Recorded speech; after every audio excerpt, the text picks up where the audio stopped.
Hello and welcome to the 13th episode of Reaction Videos. Today in our studios we have Usma, Ferry, and Masuma. The format of the show it would be we'll be showing our guests three videos and we'll be recording their reaction to those videos and then we'll be asking them for their opinion, their thoughts, and comments after. Without further ado, we'll go to our first video. Studio, can we please have our first video? Family affair. In the case of Hudaybiyah paper mill, once you look at the directors and shareholders, it's only the entire Sharif family, the immediate blood relations, and a few cousins who are also mentioned as directors. To look at the shareholding of Ramzan Sugar Mill, that gives you an idea that it is run by Chief Executive Officer Mr. Hamza Shehbaz Sharif. Shehbaz Sharif is a younger brother of Nawaz Sharif. He was the leader of the Punjab Assembly while his brother was Prime Minister. He is accused of laundering tens of millions of dollars through the Ramzan Sugar Mill, a company owned by the Sharif family. Accounts were opened in the name of these low-level, low-wage employees who do not come into the tax. Money used to be deposited in those accounts, and finally they used to land in the accounts of either Mr. Hamza Shehbaz Sharif, Mr. Sulaiman Shehbaz Sharif, or Mr. Shehbaz Sharif himself. This is another deposit, 13th May 2016, in the name of Mia Muhammad Shehbaz Sharif, an amount of 6,52,451 rupees deposited in an account by Mr. Masood Anwar. 1 crore and 90 lakh rupees being deposited in the account of Mr. Shehbaz Sharif by Masood Anwar. Now, you might ask, who is Masood Anwar? Masood Anwar, according to this investigation by the Federal Investigation Agency, was a low-level employee of Sharif family. Your own family member is the finance minister and your other brother is the prime minister. So the entire banking chain was there to facilitate them. And I was talking to one of the sources in the investigation because once they investigated the bankers as to how it was happening under their nose and why they didn't stop all these activities, they said that people used to come with gunmen into the banks. And one of the female investigators said she was crying a banking official that what we could have done. The bank managers, they used to get a call from top executives in the bank. The banks themselves were part of this nexus of covering up the corruption of the Sharif family.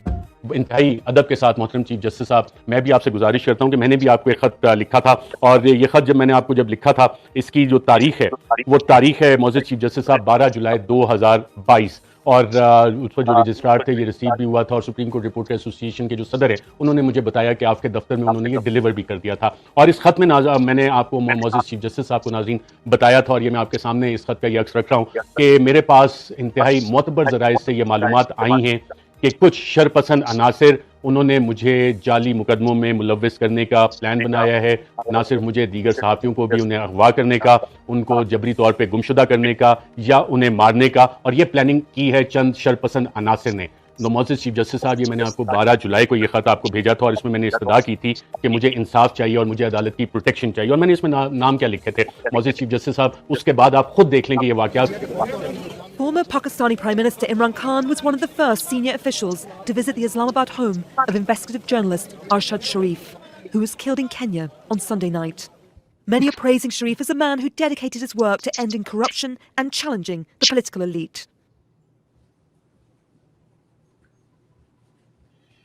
You saw a shocking video of Arshad Sharif, who was one of the renowned investigative journalists in Pakistan. And the guy was rewarded in the form of he was shot dead for his investigation. The first clip that you saw was from his video behind closed door where he was trying to uncover, he was basically doing his job. He was trying to uncover the facts behind the corruption of certain mafia.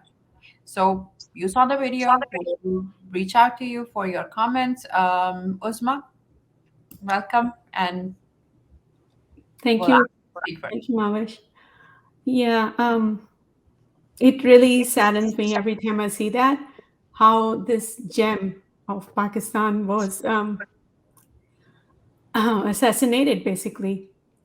When you watch that whole documentary behind the closed doors, you find out the mafia behind this whole operation that has been going on around the world, not just in Pakistan.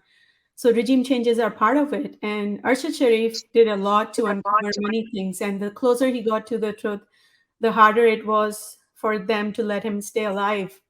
I think we don't realize all the significant things that are going on in Pakistan right now are just part of a very big, vicious mafia happening that's going on all around the world. And that is why it's really hard for them to let it go.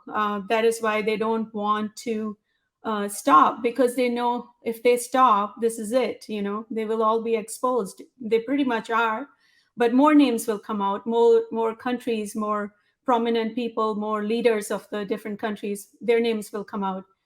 And Arshad Sharif, I think, was assassinated because of that. His family, of course, lost their breadwinner, but we all lost. Pakistan lost their star investigative journalist. We all lost a person who was just amazing, not just as a journalist, but as a human being. And there's nothing that can ever replace that. But we have to make sure that all that he stood for does not go to waste, that we do something, that we continue to fight this, that we bring awareness, and we make sure that those who were behind it all are eventually exposed. We have a Absolutely. very good idea. Yeah. Thank Yeah. you. Uh, I absolutely agree because he was fighting for something. There was a cause, and this was a life lost for doing his duty towards us. He had, as a journalist, he was responsible to state facts to his people, which is Pakistani nation. So this is how he was rewarded, that he got assassinated. Nick, we'll go to Masuma. Masuma, welcome to the show, and your thoughts on our first video. Yes, thank you so much, Mavish. Just like Uzma, I was really sad when I saw the video. Just looking at Arshad Sharif itself was, there was like a flashback of all the things that happened and the things that he was trying to tell us. When last year when regime change happened, he was the first person, few of those first persons who people who were openly talking about it. He was one of our best investigative journalists. It was really hard to watch. So when I was watching these videos, uh, what I felt was I kept thinking about his family. Actually, Arshad Sharif has left us. I kept thinking about his mother, his wife, his children, and all the things that they are going through. It's so hard for them to like survive without him as well. But the work that he has done, that must not stop. And we have to continue raising our voice for him. I was just thinking, when I looked at the video, I was just thinking about his family. It reminded me of his mother standing in court asking for justice, and there's no justice for her or her kids. It is really hard. um, it was really upsetting. That is indeed very upsetting because when we see him on screen now, you see a smiling face that used to greet in his daily show to his audience, and the next minute he's no more, and then you hear this news that this is what happened. Yes. So indeed, it is a very Yeah, and like you said, like he paid the price, but he was not scared, right? The courage that he had. And then you know what, I also, when I looked at Arshad Sharif, I couldn't stop thinking about Imran Riaz too. These are all the things that were going through my mind. I'm like, okay, this person, unfortunately, he has left us, but there's so many other people that we need to continue raising our voice for. So I we kept thinking about all these people who are continue still to here. Sure. Yeah. Thank you so much, Masuma. Fede, even though you probably have heard of Arshad Sharif for the first time, but you've seen the sentiments for him from his fellow country people, and you can now tell that how dedicated he was towards his work. So, your thoughts and comments regarding the video that you have just seen. Yes, I mean, condolences to the nation as well as his family. But I think for me, it's not, yes, it's sad, but it's outrageous. The the nepotism and the corrupt nepotism that is being experienced internally uh, is just it should be a national outrage.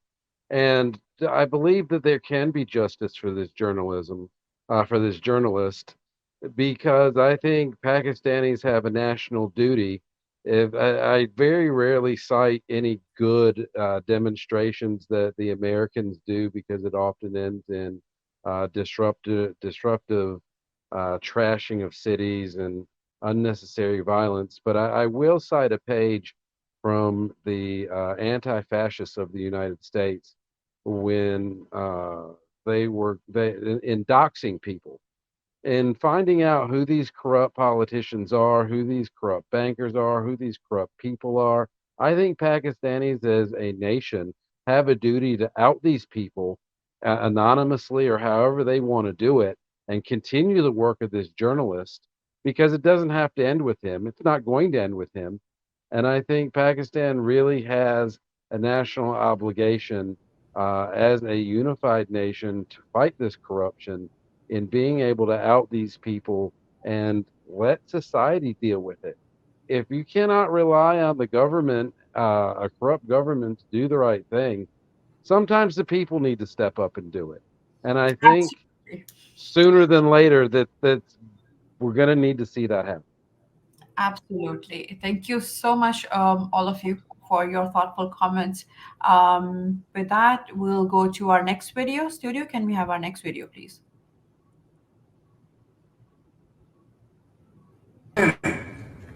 तो वो जो मार रहे हैं ना, वो आप सबको एक एक करके मारेंगे, एक एक करके मारेंगे, याद रखना।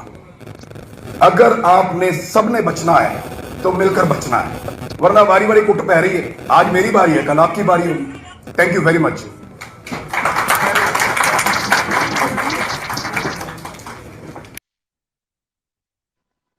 मेरा मौक़िफ़ एक सियासी जमात को पसंद नहीं है, ट्रोलिंग करेगी। वो मार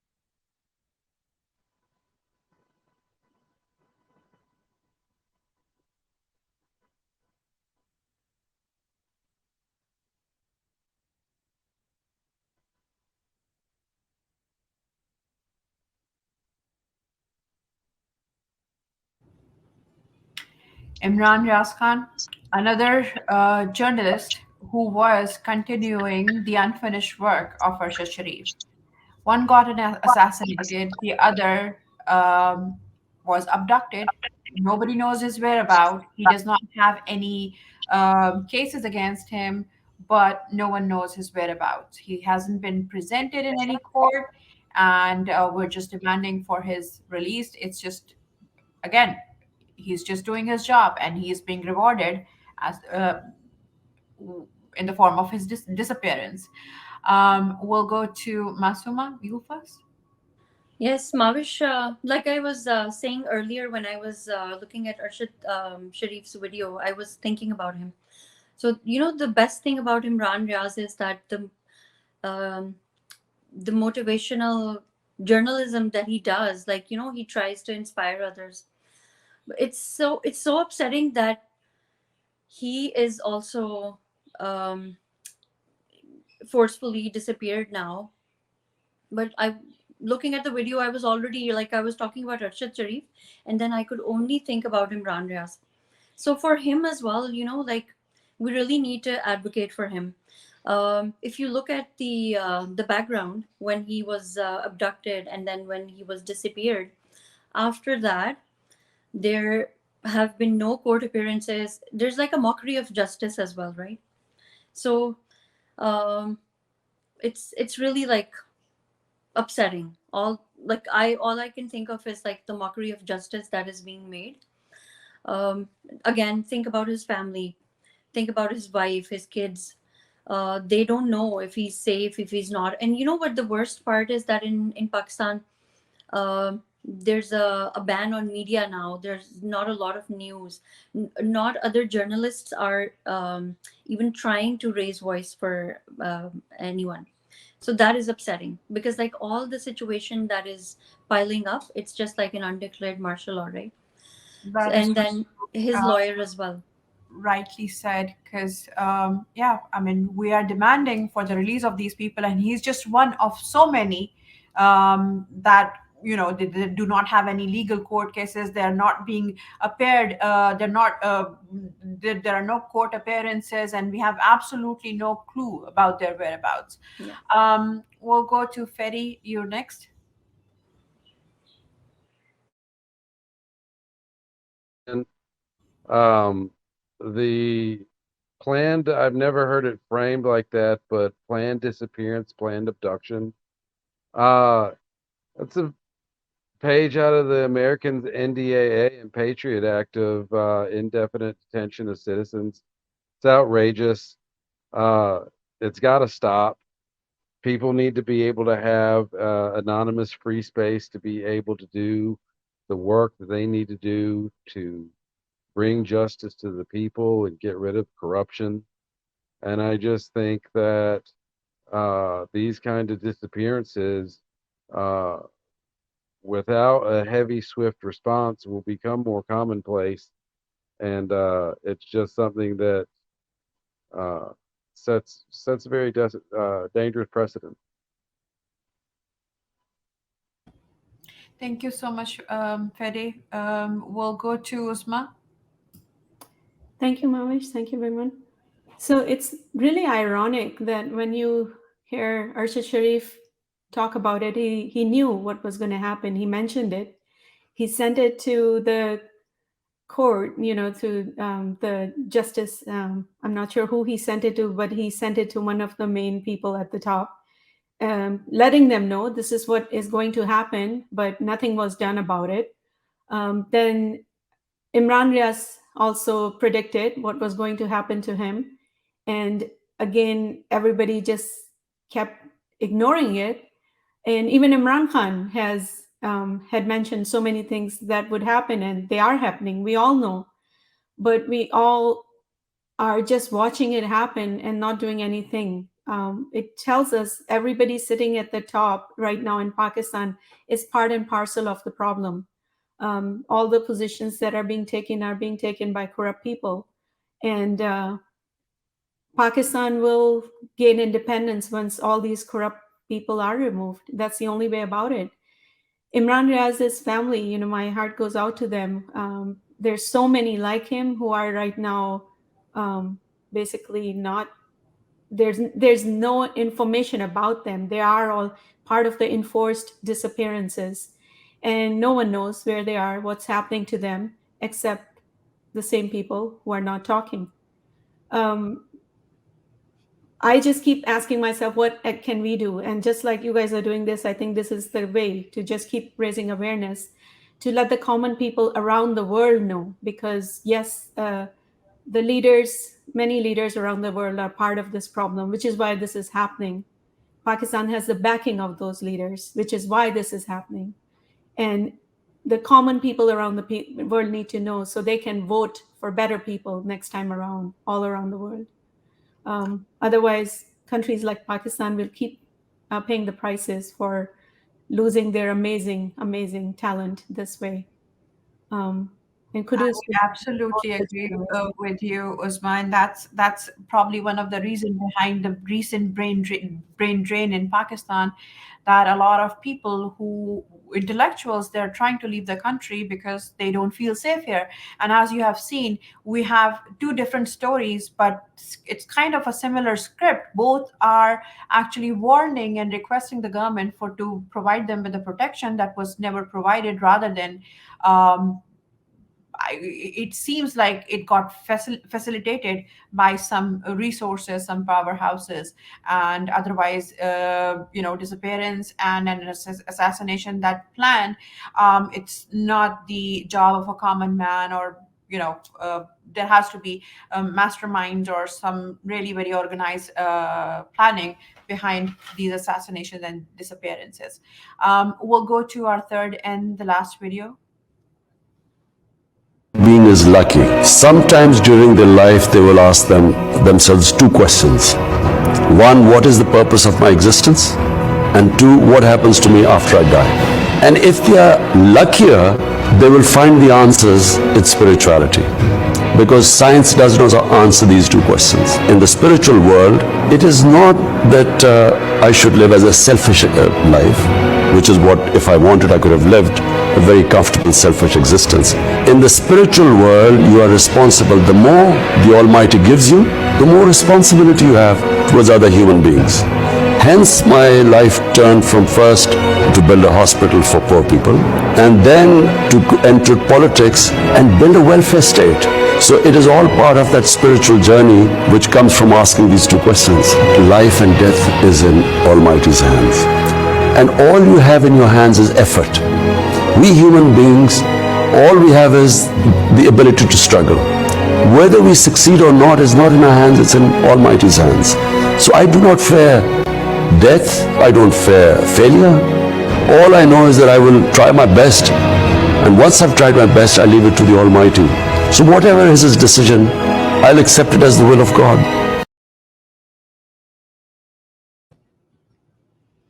So you've heard the man himself and his ideology and what he believes in, and the people might wonder what's his source of power, and he just answered that. So we'll ask you for your thoughts, Fedi, first, and then we'll move on to the others. Definitely powerful words from a intelligent and wise man. I admire his spiritual philosophy.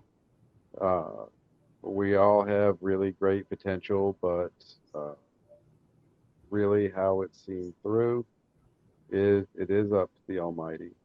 And depending on what your belief system is, it could be a variety of things, but in this case, it is God. And the man has conviction, and you don't see true conviction in many people on the political scene, internationally and globally. So somebody who is as sound as he is, with a strong conviction, speaks very well of his moral compass. And it's a man that really has the national best interest for his country and his people. And it is definitely somebody that I've grown fascinated to follow. That was really very thoughtful, Fede. And just imagine he is right now in prison for some bogus cases, and I'm sure you have a little more information on the cases that he's being charged with. So a God-fearing person with such ideology, and when you try to put these two thoughts together, they don't add up.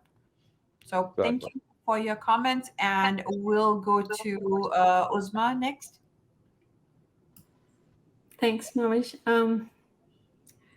I don't know. There's just something about Imran Khan. Every time he comes, you're all drawn to him and you're listening to him, but you're also feeling very emotional. I think he's woken all of us up, and he's touched our spirituality. To think they are trying to break a person like that by the way they are treating him is just horrible. All the things that are being done to him, from trying to record him to not providing him with his rights, even in the jail, including the fact that he's being kept there as a prisoner, whereas he should be a free man because he didn't do anything wrong. And you keep finding the reason to continue believing by listening to him, by watching him, and by getting your courage from him. And if he can do all that he's doing, then we have no excuse when we try to say we're not going to do any of this. The solitary confinement they are keeping him in is just ridiculous. Like they think they're going to break him. They're actually making him closer to Allah even more, because his spirituality, his courage comes from divine intervention. You see it every time he's being saved by the Almighty, that he is a true believer. And that's why I feel there's no way that he's going to be left alone by Almighty himself. We have to realize that we are the ones who are losing if we're not standing up for him, if we're not taking the chance to continue and to fight for him, because he's done all he has done. And it's up to us now to take on the torch and continue walking the steps and doing everything we can to bring him back as our prime minister. And inshallah, with Allah's help, we will. will make it happen.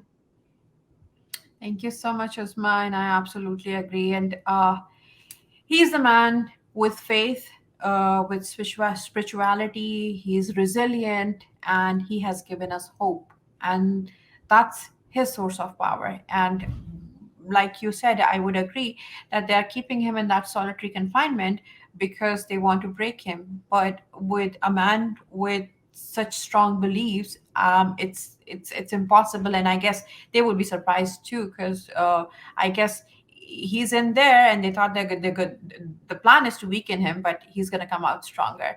Masuma, what would you say? Yes. There's a famous saying in Urdu, jise Allah rakhe, usse kaun chakhe. So, you know what? That's listening to Imran Khan again, inshallah. He will be out of the prison. We will be listening to all his speeches again. But it was truly inspiring listening to him one more time, like this one. So, like Uzma said, like everyone said, when you listen to this, when he talks about spirituality, these are all his life experiences, right? And he shares those with others. He tries to inspire others. That's a perfect example of true submission to God, right? When you put your trust in something, it's just like you're jumping off of not a cliff, but you're jumping from a higher place, and you think you have that belief that you will be saved. So that's how he is, and he's not a politician. He's a leader. And inshallah, he will be out of prison. All his speeches, all of his motivational speeches, they're just so amazing. Like sometimes all I do is that I just put them on and I keep listening to them. It is something that keeps us all moving. But this particular part where he's talking about true submission, that is, I think, our belief, not only as a Muslim, but also like as a human being. You should believe in that, right? Because if you show true submission, you're content, and your life also gets better. So inshallah, Imran Khan will be out of the prison, and we will all be. Until then, we must not stop, and we have to continue his message. Like he always says, you only lose when you give up hope. So we are still hopeful, and we will continue moving, inshallah. Thank you so much, Masuma. And I would agree, and I would add to your point that they're keeping him in to for us to give up. But we as a nation, we have learned a lesson well, because Imran Khan is an excellent teacher. He's not only a leader by leading by an example, but he's an excellent teacher. Yeah. Every morning we used to hear his voice, "Mere Pakistaniyo," my Pakistani, my Pakistanis, and then he would inform us about give us the information, the legal information about the cases, and he would tell us about our history, ancestral history. He would tell us about our political history. He would tell us what Pakistan has been through, the stages that we have, the phases that we have crossed, and the timings that our ancestors have lived, and then he would compare it to the present time, and then he would paint a picture of a brilliant future that is more or less similar to what it was with our ancestors when they used to rule the region.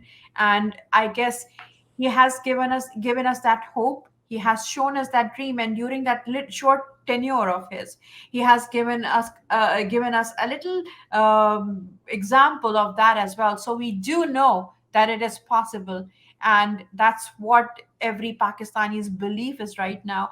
And they won't be able to break him with beliefs that strong, with that kind of attitude.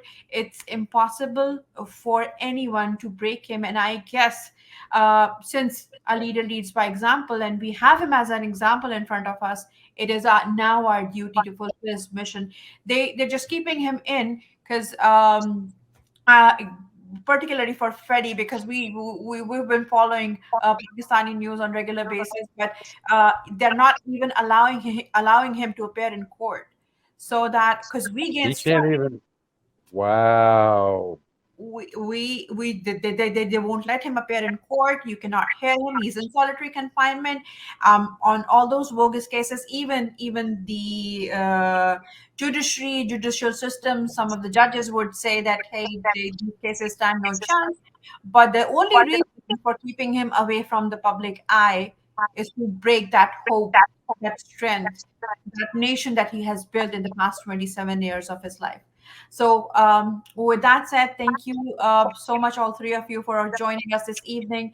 And it was lovely listening to your thoughts. And we will hopefully have you guys again with us in future.